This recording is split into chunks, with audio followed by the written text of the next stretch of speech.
The purpose of these meetings has been to provide some context around Tennessee Achieves, the work that we do in general. I've been telling folks, it feels like, and Marion County is a great example of this, where we've visited there a lot. We've been present many times, and we've talked about some of the work that we do, but we've done a really good job of talking about either the mentoring program or our community service part or just the scholarship. But we haven't always done a great job of painting the full picture of all of the things that we offer in a community. So this is a chance for us to do that. We're also going to look at some just Marion County specific data, how those students benchmark against the state, and then we'll wrap it up talking about some ways to plug into our work. So I'll go ahead and get started here so that we can move along and be mindful of time.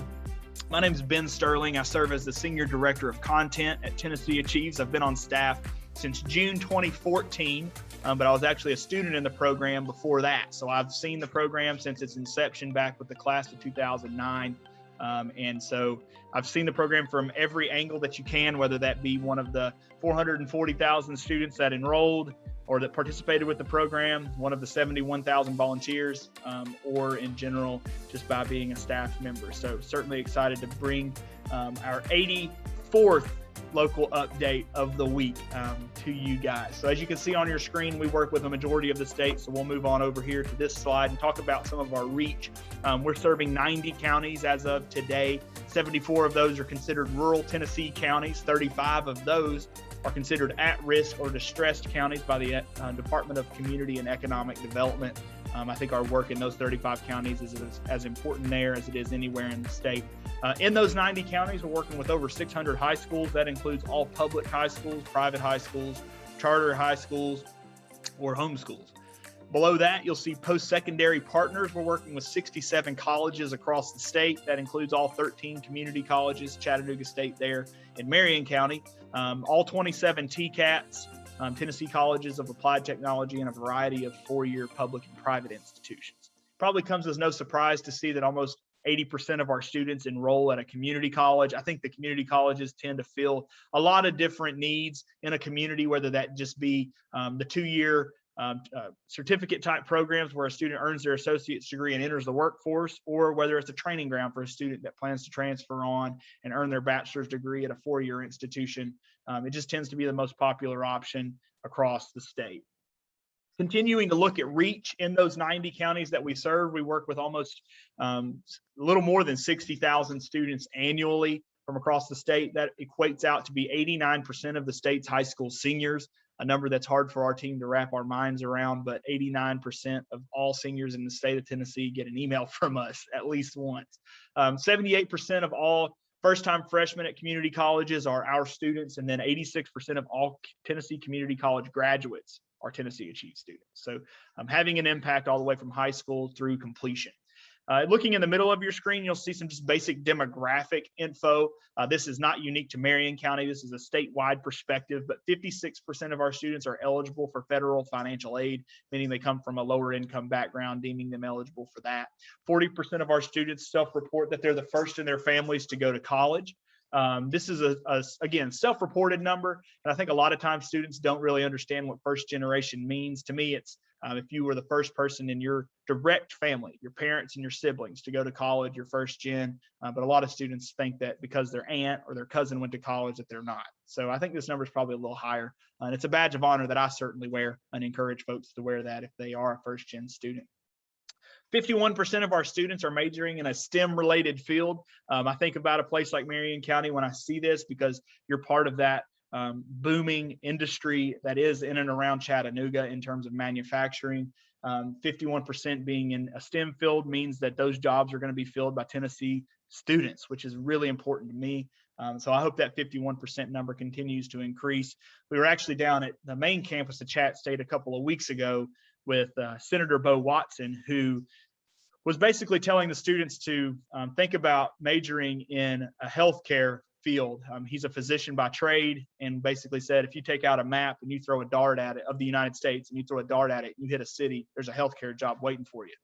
He said, I want you to stay in Tennessee, but you could go anywhere and find a job if you major in health, in some sort of health science. So certainly having that conversation with students as we move along. The bottom of this screen, you're going to see that the Tennessee Promise annual cost is $32 million.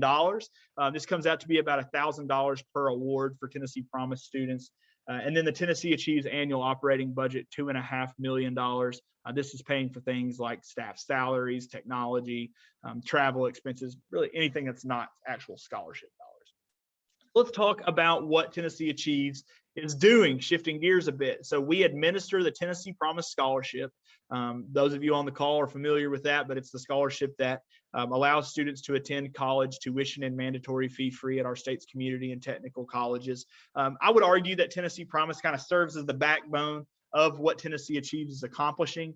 It brings those 60,000 students to us every year so that we can then start to impact them through our various support programs. As you can see laid out here, the first one of those that students will really come into contact with will be our volunteer mentoring program.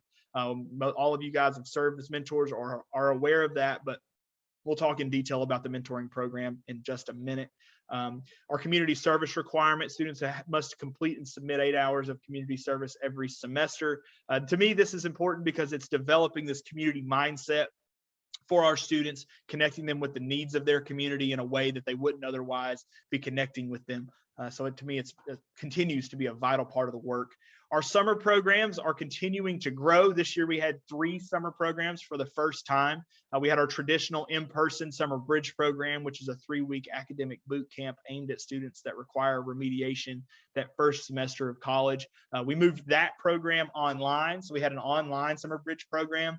And this was really, I think, the biggest value add was for students who live in an area of the state that's not close to one of our in-person programs. So it kind of eliminated that transportation challenge and provided students with an opportunity that they haven't really had over the last previous 8 years of hosting summer bridge programs. And then we had our Summer Institute for the 3rd consecutive year in Memphis. This is kind of like the summer bridge program, but it's a little bit more intense, more complex. It's a 6-week-long program, students completing that enter college with 9 college credit hours. And they also eliminate the need for remediation. So it sort of takes the summer bridge program, adds a little more to it, and it becomes really something that I think a student completing that really has something to hang on to. And we had a 100% success rate this year. So 29 students in Memphis started college this fall, significantly ahead of their peers. Certainly a program that we would love to grow and scale across the state. And then finally, Complete, which is our coaching model. We launched this back in 2019, really aimed at students from a low-income background. As we analyze student success, we realized that family income seems to be the greatest indicator in terms of student retention. So students coming from a low-income background or an economically disadvantaged background tend to have a lower retention rate. They're at higher risk of dropping out of college. So we launched this program where we have a staff person, a Tennessee Achieves employed person who is assigned to a cohort of students from a community college service area. So Chattanooga State has a dedicated staff person working with a cohort of students that fall into this category. And their idea is to build a relationship with that cohort of students the entire time they're in college, really building an extra layer of accountability. So let's talk data just a little bit in terms of program benchmarks, starting with our Tennessee Promise requirements. In terms of the FAFSA file rate, Tennessee is at 86%. I think historically the FAFSA has been a hurdle for students to go to college. It catches a bad rap for sure nationally, but in Tennessee, we've done a really good job of eliminating that as a barrier. I would argue we probably have the best overall FAFSA completion strategy of any state in the country. In Marion County, just a bit behind the state average. This isn't an uncommon sight to see across the state in terms of there are some counties I think that were impacted by the pandemic, and having the virtual FAFSA file is certainly not an easy thing to do. I have full confidence that this number will bounce right back there near the state average this year. Community service wise, students have completed over 12,000 hours of community service in Marion County. Really nice number to see. Statewide, 3.3 million hours of community service completed by Tennessee Achieves students since 2009. Continuing to look at data, as you can see, Marion County students stacked up benchmarked against the state. In terms of the class of 2021, we had 304 students apply to Tennessee Promise from the high schools there in Marion County. In 2019, 72 students enrolled using Tennessee Promise, many of those at Chattanooga State on Julie's former campus. And then in terms of retention rates, significantly higher than the state average, 74%. Love to see that. I think that speaks to having a diversified local campus really does impact retention. Having that Kimball campus there that has a large catalog of program offerings where students aren't having to drive to Chattanooga or take online classes to find the programs they want really does impact retention. So seeing that 74% retention rate doesn't surprise me. When you look at counties that are similar size and demographic as Marion, I think you guys stand out above the rest because of this number. And then 3-year graduation rate, sort of there around the state average, just a bit above it. Certainly nothing to be concerned with there. When you zoom out just a little bit and look at Tennessee Achieve students kind of compared to the state, our students outpace their peers by 14 percentage points at community colleges, and then outpace their peers by 16 percentage points in terms of 6-year graduation rate. So we look at that first-year retention rate and that 14% more likely to retain. To me, that's huge because it says that the supports are making a difference, that Tennessee Achieves programming is impactful. If you look on the right side of your screen, you'll see that our summer program participants are 34% more likely to retain. Our coached students through complete are 23% more likely to retain. And then our Knox Promise students, which we haven't really talked about, those students are 42% more likely to retain than their peers. And so Knox Promise is very similar to complete. We have Knox Promise coaches and we have complete coaches. They do the same thing. The only difference is that students in the Knox Promise program had access to completion grants, which are emergency funding sources, or it's an emergency funding source. So if a student has a financial hardship that's impacting their ability to succeed in college, we can provide them with funding to alleviate whatever that is, which is typically a gas reimbursement, grocery card, a car repair, childcare expense reimbursement, those types of things where we can eliminate those financial hurdles. This week was exciting for us because we got to announce our statewide completion grant model, which is taking what we've done with Knox Promise and rolled that out into the 90 counties that we serve. And in just 2 days, we've received an abundance of requests for that funding. The requirement for that is a student has to have a 0 EFC, a little bit kind of technical jargon there, but essentially a low-income student based on their FAFSA. That's who is eligible for the completion grant funding. And so overall, it's really been eye-opening to see some of the circumstances that our students face. But we're certainly glad that we can alleviate some of those needs for those students as they request that funding. Overall, across the state, we saw a significant decline in our state's college going rate. I think this was to be expected given the pandemic year, but if you look at Marion County, increase, which is awesome. We really like to see that. I'm not exactly sure why in the 6 counties we saw an increase in the college going rate last year when the majority of counties had a decline, but I certainly like to see it. And I think just keep up the good work in terms of spreading the word and continue providing those incredible options at the Chat State campus there in Kimball. Best way to engage with our work overall, and you guys already know this, is to serve as a mentor. So what I'm going to do is talk to you a bit about what mentoring in 2022 is going to look like. So historically, mentoring with us had an in-person meeting. So if you mentored 2019 and back, we always had a meeting at the high schools where mentors and students came together, sat at an assigned table, had an opportunity to establish this sort of precedent in terms of communication. In 2020, we had a significant, obviously everyone did, change in our mentoring program where we had to shift it completely virtually with virtually no technology. So 2020 was a strange year for us. In 2021, we launched Tennessee Achieves Connect, which revolutionized mentoring with Tennessee Achieves in my eyes. It made it possible to mentor virtually. So in 2022, we're going to hang on to Tennessee Achieves Connect. We're going to level that up, make it even better because we've learned more about it as we've moved along. So we'll keep that, but we're also going to have some options for mentors and students to meet in person. So in each county, we're going to host what we call a Tennessee Achieves open house, where basically we contact Chat State. We reserve some space there on campus, and mentors and students can utilize that space to meet.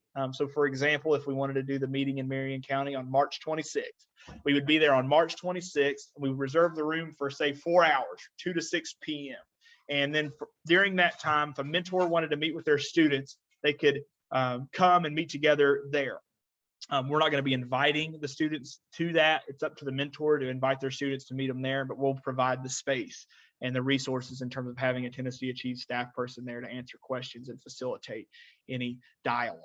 Outside of that open house opportunity, we'll also have just the option for you to meet independently with your students if that's something that you want to do. So certainly an option as well.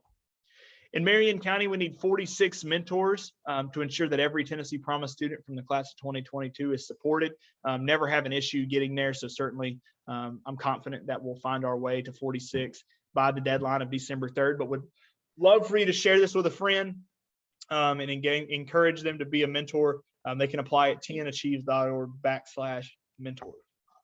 And then in terms of ways to engage with our work, I think the easiest way to do that, obviously, is to just be a mentor with Tennessee Achieves. Very, very simple. And you can do that by applying at tnAchieves.org.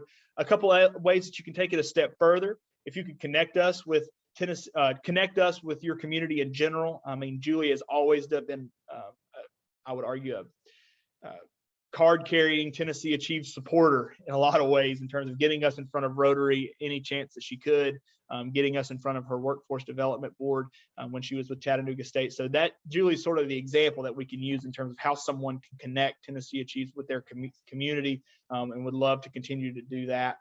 And then the last way to really support the work is just tell somebody about Tennessee Promise. I know, Michelle, you're a school counselor and you're doing this all the time, but I like to think that community members have the chance to, if they know the parent of a senior, if they go to church with a senior, they can just say, hey, remember to apply for Tennessee Promise. It opened on August 1st. The deadline is coming soon on November 1st. Just apply. tnpromise.gov takes 5 minutes.